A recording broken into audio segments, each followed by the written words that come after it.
Assalamualaikum warahmatullahi wabarakatuh. Alhamdulillah rabbil alamin. Wassalatu wassalamu ala rasulil amin wa ala alihi wa sahbihi ajma'in. വേദിയിലിരിക്കുന്ന panchayat president Mujeeb Poolakkal, പ്രിയപ്പെട്ട നമ്മളെ Tirur sub inspector Naseer sir, എൻ്റെ പ്രിയ സുഹൃത്ത് Anwar Kalliyath, KKR, അതുപോലെ മറ്റ് വിശിഷ്ട വ്യക്തിത്വങ്ങളെ, ഇന്ന് നമ്മുടെ രാജ്യം 77ാം റിപ്പബ്ലിക് ദിനം ആഘോഷിച്ചുകൊണ്ടിരിക്കുകയാണ്. 1947 ഓഗസ്റ്റ് 15 ഒരു നീണ്ട കാലത്തെ ബ്രിട്ടീഷ് ക്രൂരതകൾക്ക് ശേഷം നമ്മുടെ രാജ്യം അതിൽ നിന്ന് മുക്തമായിരുന്നുവെങ്കിലും ഒരു വ്യക്തമായ ഭരണഘടനയോടുകൂടി, റിപ്പബ്ലിക് എന്ന് പറഞ്ഞാല് റിപ്പബ്ലിക് എന്ന് പറയേണ്ടി വരും, അതിന്റെ അർത്ഥം വ്യക്തമായ ഒരു ഭരണഘടനയോടുകൂടി രാജ്യം നിലവിൽ വരിക എന്നാണ് അതിന്റെ അർത്ഥം. ആ ഒരു രൂപത്തിൽ നമ്മുടെ രാജ്യം റിപ്പബ്ലിക്കായി പ്രഖ്യാപിക്കപ്പെട്ടിട്ടില്ലായിരുന്നു. പിന്നീട് ഏകദേശം 3 വർഷം സമയമെടുത്തുകൊണ്ട് ഒരുപാട് വൈവിധ്യങ്ങളെ സമന്വയിപ്പിച്ചുകൊണ്ട് 1950 ജനുവരി 26 ലോകത്തെ ഏറ്റവും ബൃഹത്തായ ലിഖിതമായ ഭരണഘടനയോടുകൂടി ഇന്ത്യ റിപ്പബ്ലിക്കായി പ്രഖ്യാപിക്കപ്പെടുന്നത്. അതാണ് ഇന്ന് നമ്മൾ ഏറെ സന്തോഷത്തോടു കൂടി ആഘോഷിച്ചുകൊണ്ടിരിക്കുന്നത്. 1952 ഒരു ബ്രിട്ടീഷ് കോൺസ്റ്റിറ്റ്യൂഷണൽ സ്കോളർ, അദ്ദേഹത്തിന്റെ പേര് സർ ഐവറി ജെന്നിങ്സ് എന്നാണ്. അദ്ദേഹം ഇന്ത്യയിൽ ഒരു പ്രഭാഷണം നടത്തി. അതിന്റെ ടോപ്പിക്കിന്റെ പേര് some characteristics of Indian constitution. അതിൽ അദ്ദേഹം ഇന്ത്യൻ കോൺസ്റ്റിറ്റ്യൂഷനെ പറ്റി പറഞ്ഞത്, it is too long, too rigid, used complex various type of legal languages. അതുകൊണ്ട് തന്നെ ഇതിന് അധിക കാലം നിലനിൽക്കാനുള്ള ചാൻസ് ഇല്ല. അതിന് അദ്ദേഹം ഉദാഹരണമായിട്ട് പറഞ്ഞത് 1789 മുതലുള്ള ലോകത്ത് വന്ന കോൺസ്റ്റിറ്റ്യൂഷനുകളെല്ലാം അതിന്റെ ഒരു ആവറേജ് ലൈഫ് സ്പാൻ 19 വർഷം. അതുപോലെ തന്നെ ഒരു 18 വർഷത്തിന് മുകളിൽ ഒരു കോൺസ്റ്റിറ്റ്യൂഷൻ വന്നൊരു 18 വർഷമൊക്കെ ആവുമ്പോഴേക്കും it's almost likely to be dead. ഏതെങ്കിലും രീതിയിൽ അത് ആ രൂപത്തിൽ എത്തിയിട്ടുണ്ടാവും. 50 വയസ്സിന് മുകളിൽ ആയുസ്സുള്ള കോൺസ്റ്റിറ്റ്യൂഷൻ എന്ന് പറയുന്നത് ലോകത്ത് വളരെ തുച്ഛമാണ്. പക്ഷെ ഇതിനെല്ലാം വെല്ലുവിളിച്ചുകൊണ്ടാണ് ഇത് നമ്മൾ 77ാം, അദ്ദേഹം പറഞ്ഞു ബ്രിട്ടീഷ് കോൺസ്റ്റിറ്റ്യൂഷൻ നിങ്ങൾ പഠിക്കണം. ആ പ്രഭാഷണത്തിൽ അദ്ദേഹം പറയേണ്ടത് ബ്രിട്ടീഷ് കോൺസ്റ്റിറ്റ്യൂഷൻ നിങ്ങൾ പഠിക്കണം. Very simple.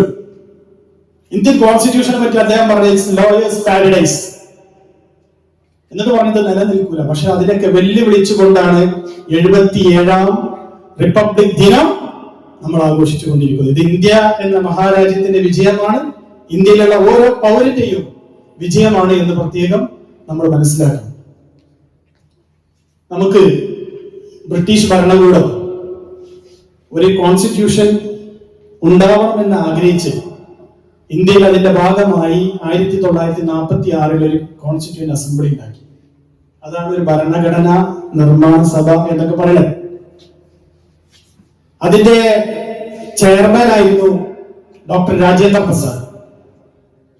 നമുക്കറിയുന്ന സ്വാതന്ത്ര്യ സമര സേനാനികളായ നെഹ്റു, അബ്ദുൽ കലാം ആസാദ്, സർദാർ പട്ടേൽ, ഡോക്ടർ BR അംബേദ്കർ പോലുള്ള ആളുകളൊക്കെ ഈ സഭയിൽ മെമ്പർമാരായിരുന്നു. അതിന്റെ ചരിത്രം പറഞ്ഞ ഏകദേശം 390 ആളുകളായിരുന്നു അതിൽ പങ്കെടുക്കേണ്ടിയിരുന്നത്. 300 ആളുകൾ ഇന്ത്യയിലെ ബ്രിട്ടീഷ് ഭരിച്ചിരുന്ന വ്യത്യസ്ത പ്രൊവിൻസുകളിൽ നിന്നുള്ള ആളുകളും 90 ആളുകൾ നാട്ടുരാജാക്കന്മാർ ഭരിച്ചിരുന്ന സ്ഥലത്ത് നിന്നുള്ള അവിടുത്തെ മെമ്പേഴ്സ് വരും. പ്രിൻസ്ലി സ്റ്റേറ്റ് എന്ന് പറയും.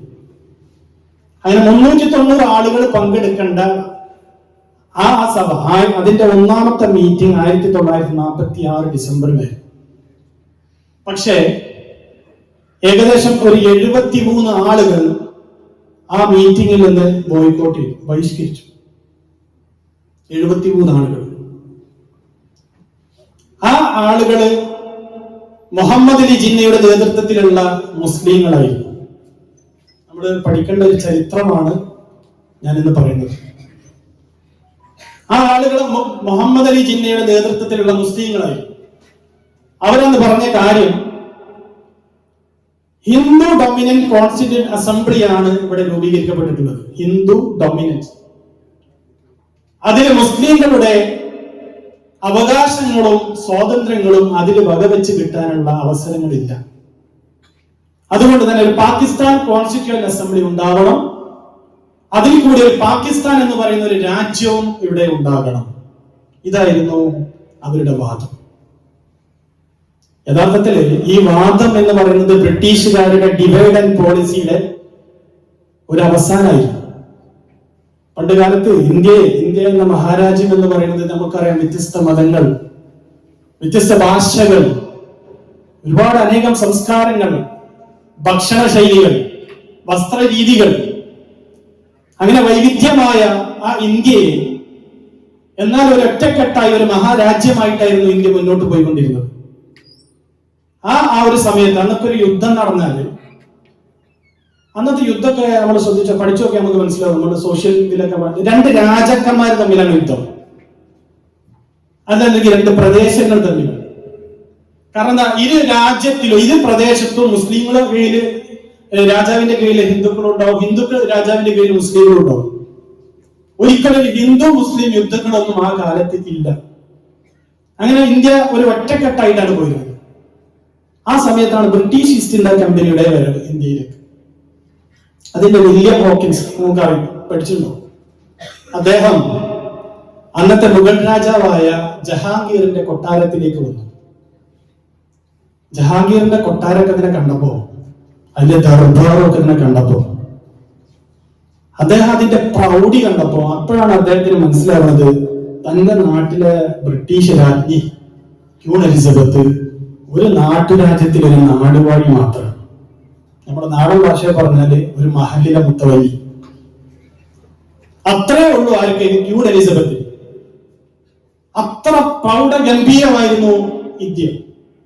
അതേപോലെ തന്നെ ഔറംഗസീബിന്റെ കാലം, അവസാനത്തെ മുഗൾ ചക്രവർത്തിയായ ഔറംഗസീബ്, ഇന്ത്യ ആ കാലത്ത് ലോക GDP-യുടെ 25% ഇന്ത്യയിൽ നിന്നായിരുന്നു. അത്ര പ്രൗഢമായിരുന്നു. ഇത് തകർക്കണം. ഇത് തകർക്കാൻ എങ്ങനെ പറ്റും? അപ്പോഴാണ് അവർ ആലോചിച്ചത് എന്തെങ്കിലും ഒരു ടൂള്, ഡിവൈഡ് ആൻഡ് റൂൾ. അതായിരുന്നു മതം. അങ്ങനെ മുസ്ലിമിനെയും ഹിന്ദുവിനെയും തമ്മിലടിപ്പിച്ച് അത് അവർ ഇന്ത്യക്ക് സ്വാതന്ത്ര്യം നൽകുന്നത് വരെ അത് അവർ തുടർന്നുകൊണ്ടേയിരുന്നു. അതാണ് മുഹമ്മദ് അലി ജിന്ന അടക്കമുള്ള 73 ആളുകൾ ഹിന്ദു ഡൊമിനന്റ് കോൺസ്റ്റിറ്റ്യൂന്റ് അസംബ്ലി എന്ന് പറഞ്ഞ് ഒന്നാമത്തെ മീറ്റിംഗ് ബോയ്ക്കോട്ട് ചെയ്തു. പിന്നീട് ഉണ്ടായിരുന്ന 390-ൽ 300 അംഗങ്ങളായിരുന്നു. ആ അംഗങ്ങൾ ഇന്ത്യൻ കോൺസ്റ്റിറ്റ്യൂഷൻ ഉണ്ടാക്കാനുള്ള പണി തുടങ്ങി. അതിന്റെ ഡ്രാഫ്റ്റിംഗ് കമ്മിറ്റി, അവസാന സമയത്ത് ഒരു ഡ്രാഫ്റ്റിംഗ് കമ്മിറ്റി ഉണ്ടാക്കി. അതിൽ B.R. അംബേദ്കർ, മുഖ്യശില്പി എന്ന് അറിയപ്പെടുന്ന B.R. അംബേദ്കർ അതിന്റെ ചെയർമാനായിരുന്നു.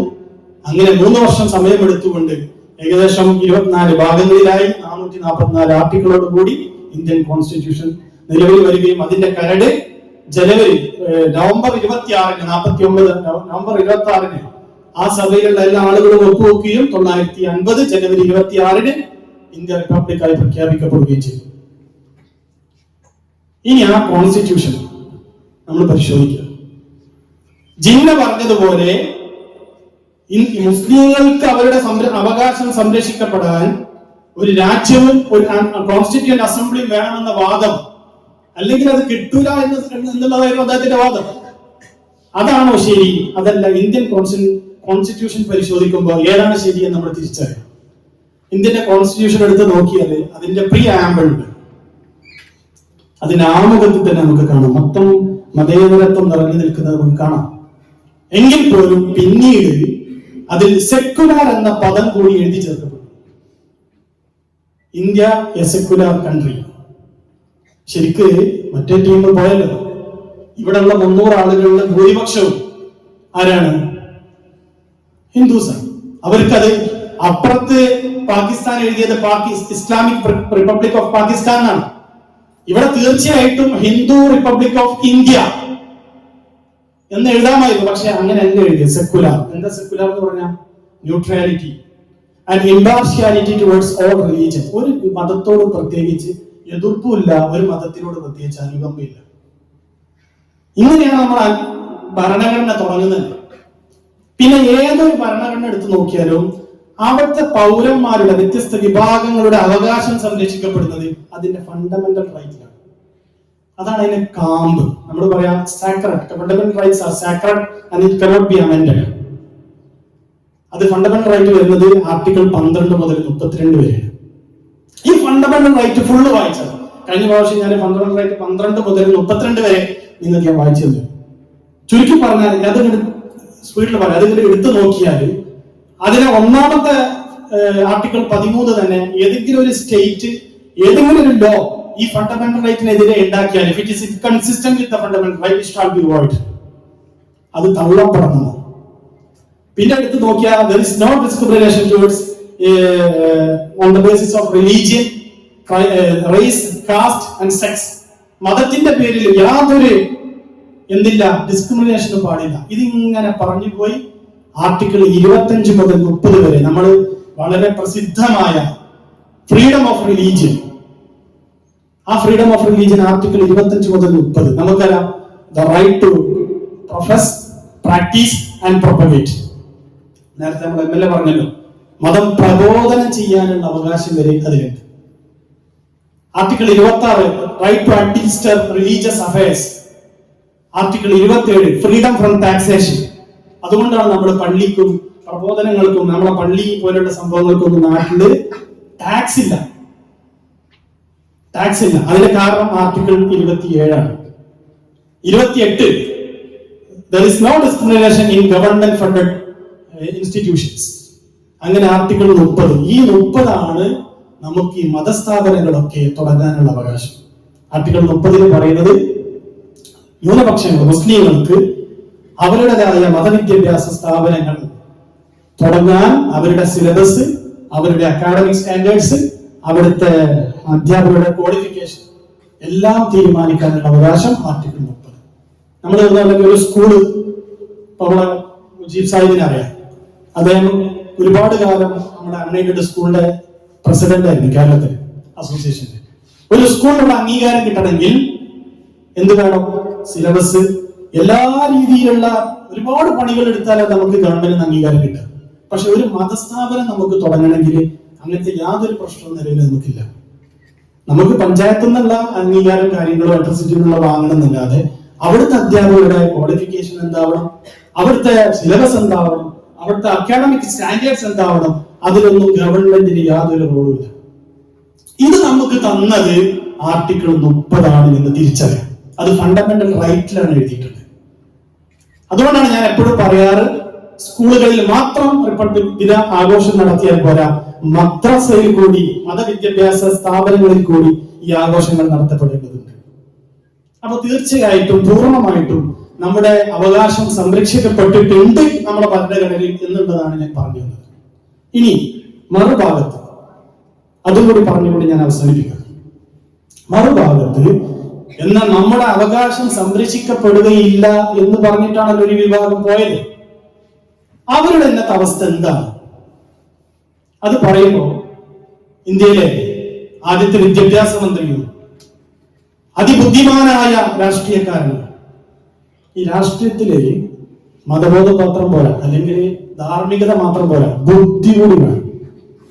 അതിബുദ്ധിമാനായ രാഷ്ട്രീയക്കാരൻ. അതുപോലെ തന്നെ അദ്ദേഹം മഹാ ഇസ്ലാമിക പണ്ഡിതനാണ്. മൗലാന അബ്ദുൽ കലാം ആസാദ് 1946 ലാഹോർ ബേസ്ഡ് ആയ ഒരു ഉറുദു മാഗസിൻ ചട്ടാനിന് നൽകിയ ഒരു ഇന്റർവ്യൂ അതിൽ അദ്ദേഹം പറഞ്ഞു, നിങ്ങളിങ്ങനെ ഇന്ത്യ പിളർത്തിപ്പോയാൽ, അദ്ദേഹം ഇന്ത്യ എന്ന രാജ്യത്തിന് വേണ്ടി ഉറച്ചു നിന്നാലായിരുന്നു മൗലാന അബ്ദുൽ കലാം ആസാദ്. ഇന്ത്യ പിളർത്തി പാകിസ്ഥാൻ ഉണ്ടാക്കി പോയാൽ സംഭവിക്കാവുന്ന ചില പ്രവചനങ്ങൾ, ചില കാര്യങ്ങൾ ഞാൻ നിങ്ങൾക്ക് പറഞ്ഞു തരാം, നിങ്ങൾ അതുകൊണ്ട് ഇത് പിളർത്തരുത്. അതിൽ കുറെ പ്രവചനങ്ങളുണ്ട്. അതിലൊരു 5 പ്രവചനം എനിക്ക് വളരെ സ്ട്രൈക്കിംഗ് ആയിട്ട് തോന്നി. അതാണ് ഞാൻ നിങ്ങളോട് പറയുന്നത്. അതുകൊണ്ട് പറഞ്ഞ് ഞാൻ അവസാനിപ്പിക്കുന്നു. അതിൽ 1ാമത്തെ പ്രവചനം അദ്ദേഹം പറഞ്ഞത്, മതത്തിന്റെ പേരിലാണ് ഇത് ചെയ്യുന്നത്, പിളർത്തി വേറെ രാജ്യം ഉണ്ടാക്കുന്നത്. ഇസ്ലാം ഏറ്റവും വെറുക്കുന്ന കാര്യമാണ് ആളുകളെ അനാവശ്യമായി കൊല്ലുക എന്നുള്ളത്. ഒരുപാട് ആളുകൾ കൊല്ലപ്പെടും, ഒരുപാട് ആളുകൾ അഭയാർത്ഥികളായി മാറും. അതുകൊണ്ട് നിങ്ങൾ ഇതിനെ കൂട്ടു നിൽക്കരുത്, ഇത് ചെയ്യരുത്, പിളർത്തരുത്. നമുക്കറിയാം, ആ ഒരു ഇന്ത്യയുടെ സ്വാതന്ത്ര്യം കിട്ടുന്ന ആ സമയത്തുണ്ടായ പിളർപ്പോടെ ലോകത്തെ ഏറ്റവും വലിയ റെഫ്യൂജി ക്രൈസിസ്, ലോകം കണ്ട ചരിത്രത്തിൽ ഏറ്റവും വലുതുകളിൽ ഒന്ന് ആ റെഫ്യൂജി ക്രൈസിസ് ആയിരുന്നു. അതായിരുന്നു അദ്ദേഹത്തിന്റെ 1ാമത്തെ പ്രവചനം. അദ്ദേഹത്തിന്റെ 2ാമത്തെ പ്രവചനം, 5ൽ 2ാമത്തെ പ്രവചനം, നിങ്ങളിത് പിളർത്തി പാകിസ്ഥാനിലേക്ക് പോയാൽ ഇന്ത്യയിൽ ബാക്കി അവശേഷിക്കുന്ന മുസ്ലിങ്ങൾ, അന്ന് മുസ്ലിങ്ങളിൽ നല്ല സമ്പന്നരുണ്ടായിരുന്നു, നല്ല വിദ്യാഭ്യാസമുള്ള ആളുകൾ ഉണ്ടായിരുന്നു, കേന്ദ്ര സർവീസിലൊക്കെ വളരെ ഉയർന്ന സ്ഥാനത്ത് ജീവിച്ചിരുന്ന ജോലി ചെയ്തിരുന്ന ആളുകളുണ്ടായിരുന്നു. നിങ്ങളത് പിളർത്തി പോയാൽ പാകിസ്ഥാനിലേക്ക് ഇത്തരത്തിലുള്ള ആളുകൾ പോകും. പിന്നെ ഇന്ത്യയിൽ ബാക്കി നിൽക്കുന്ന ആളുകൾ എന്ന് പറഞ്ഞാൽ ആരാ? നിർധനരായ, വിദ്യാഭ്യാസമില്ലാത്ത ആളുകളായി മാറും. അത് നമുക്കറിയാം. 1ാം UPA ഗവൺമെന്റ്, മൻമോഹൻ സിംഗ്, പ്രധാനമന്ത്രി മൻമോഹൻ സിംഗ് അന്ന് നിയമിച്ച ജസ്റ്റിസ് രജീന്ദർ സച്ചാർ കമ്മീഷൻ, അദ്ദേഹം ഇന്ത്യയിൽ മുഴുവൻ നടന്നിട്ട്, എല്ലാ സംസ്ഥാനങ്ങളിലും നടന്നിട്ട് അദ്ദേഹം മുസ്ലിങ്ങളുടെ അവസ്ഥ പഠിച്ചു. ആ അവസ്ഥ അദ്ദേഹം അതിൽ വിശദീകരിക്കുന്നത് കാണാം. വളരെ പരിതാപകരമായിട്ടാണ്. കേരളം പോലുള്ള ചില സംസ്ഥാനങ്ങൾ ഓക്കെ, പക്ഷെ മറ്റുള്ള പല സംസ്ഥാനങ്ങളും വളരെ പരിതാപകരമായ അവസ്ഥയാണ്. അദ്ദേഹത്തിന്റെ 2ാമത്, കാരണം ഈ പിളർപ്പോടുകൂടി ഇന്ത്യയിലെ മുസ്ലിങ്ങൾക്ക് ഈ ഒരു അവസ്ഥ ഉണ്ടാവുമെന്ന് അദ്ദേഹം പ്രവചിച്ചു. അതും പുലർന്നു.